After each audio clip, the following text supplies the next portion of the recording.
Hello and welcome to All Things Rift, Episode 6. Today I'm talking graphics and a quest chain in Scarwood Reach, but first, the news. SportingNews.com reports that a rift has come between George Karl and J.R. Smith of the Denver Nuggets and...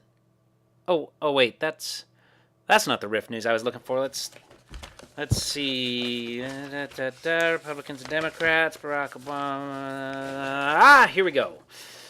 MPOGD.com, as well as other gaming news outlets, is reporting that Tryon has signed with CJE&M to bring Rift to Korea.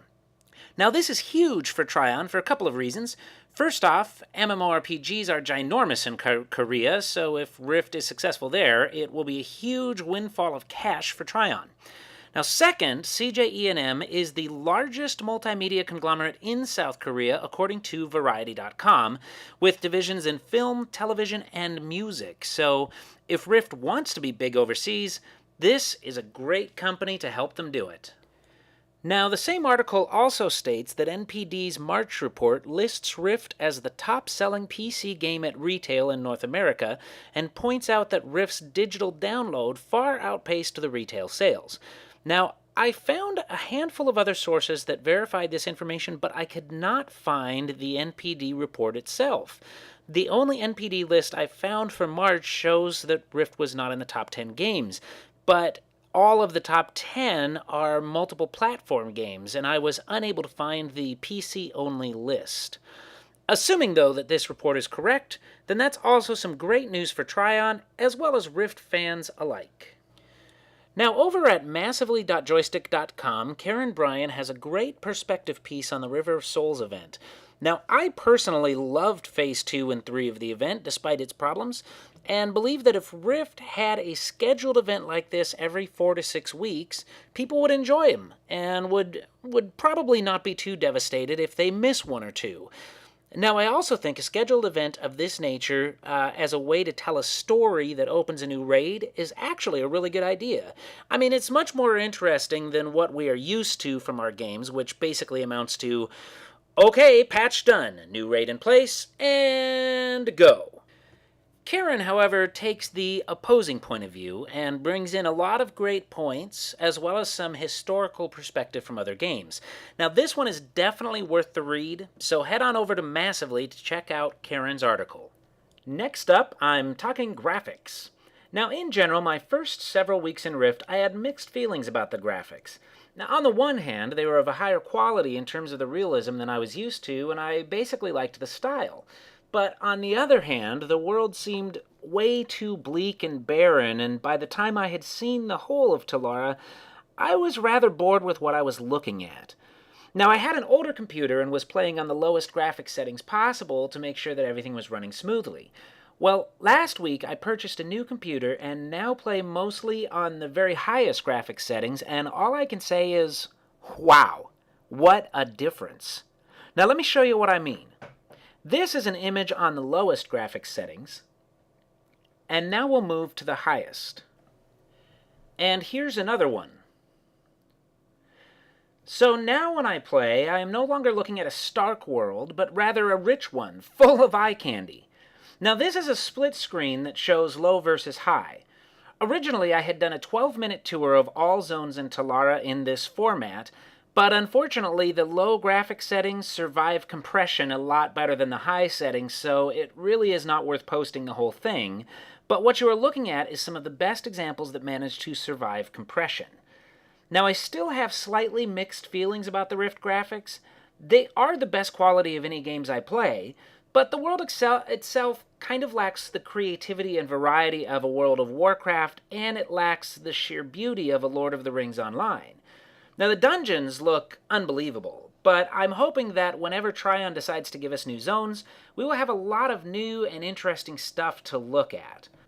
Still, though, the high graphics settings in this game make it amazing to look at, to the extent that I actually wonder if Tryon should not have included such a low graphic threshold in their game.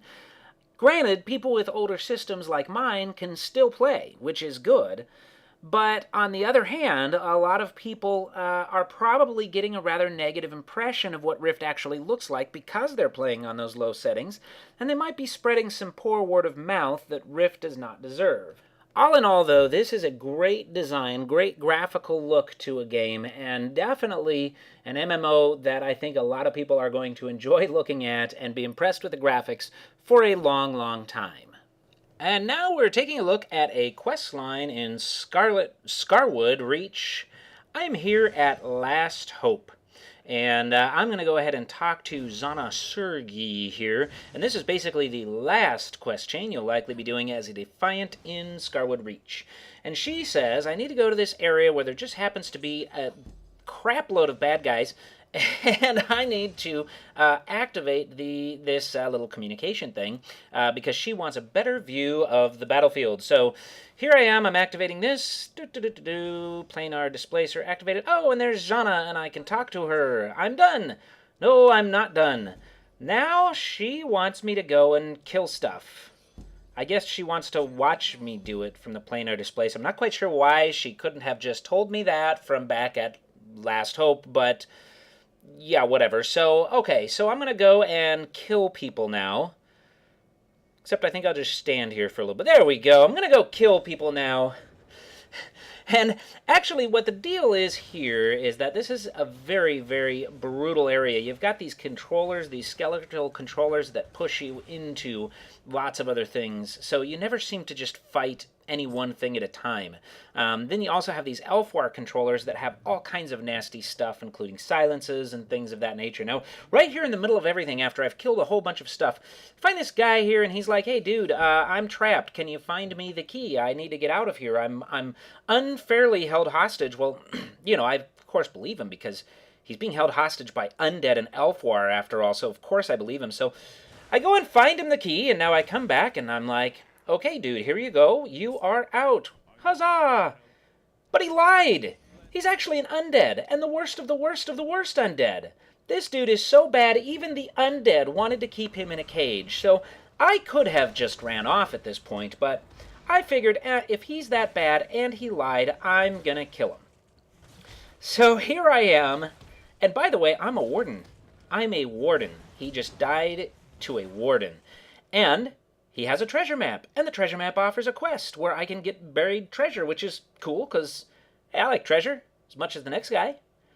So now I go to complete these quests that Zergi sent me on. She wanted me to go to these 3 braziers and talk to this person here, which I do, and she tells me stuff. And I've killed everything, so I go back to one of these displacers, and I talk to Jana Sergi here, who tells me now that I need to actually do a few more things. I need to activate something. I need to destroy something. Yeah, as you can tell, I'm very, very concerned with details here. And as is always the case in this area, I am, of course, attacked. So here I am, though. I'm going to go ahead and destroy this guy here. This is part of the quest, and it's going to spawn a few guys that are going to try and kill me. Now, here I am with my warden. Wardens are not known for soloing, but this is an interesting spec because it actually allows me to do an okay amount of damage. As you can see here, I'm pretty slow on the take to actually kill things, but it's the thing that makes up for that is it's very, very mana efficient, so I almost never have to drink. I can pretty much keep going. I don't have to drink very often, so even though I'm not doing a lot of damage, I'm very survivable and still really fast in the big scheme of things. At any rate, now I go and activate this thing and burst into dance because I'm all happy, and then this happens.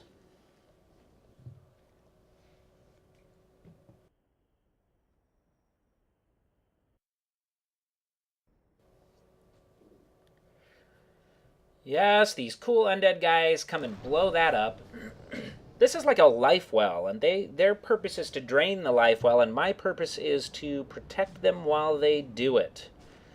So, and as you can see, they're helping me out, which is good because, you know, I'm kind of slow to kill things. But I thought this was pretty cool, and, you know, there's quests like this throughout Rift. It's pretty typical questing in Rift. However, there's just some things like this here and there that kind of make the quests feel a little more epic. Certainly not as epic as, like Cataclysm, where the lower level quest lines now are truly have an epic feel, but at the same time, this is open world stuff, so people can come and join me and view this and help me out even if they're not on the quest, unlike the phasing effect in Cataclysm that gives them an epic feel. So, at any rate, so here I am defending...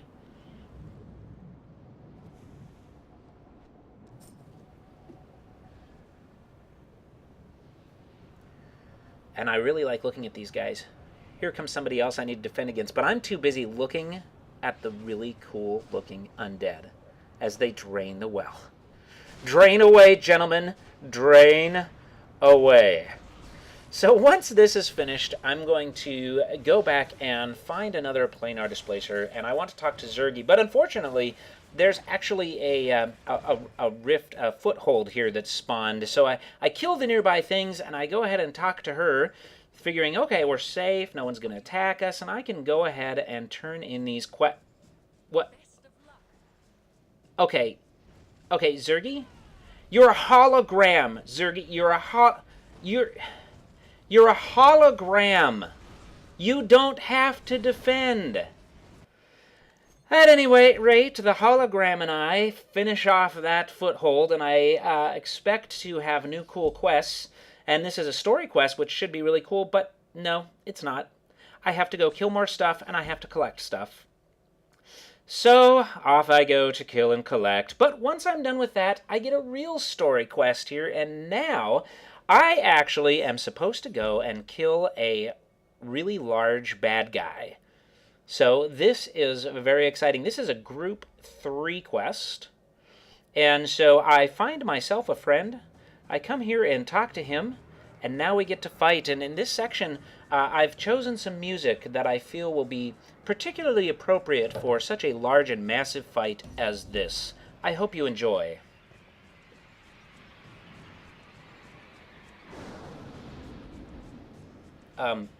Okay, cue music.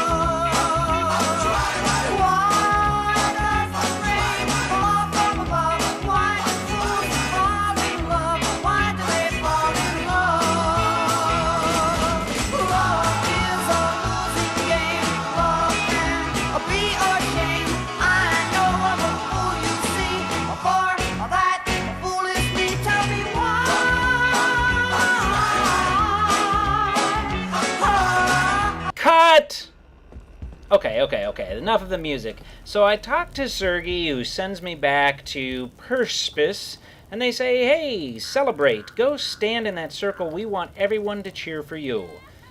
And so far it's kind of... Wait. Oh, fireworks. Fireworks are cool. We like fireworks. Ooh, pretty.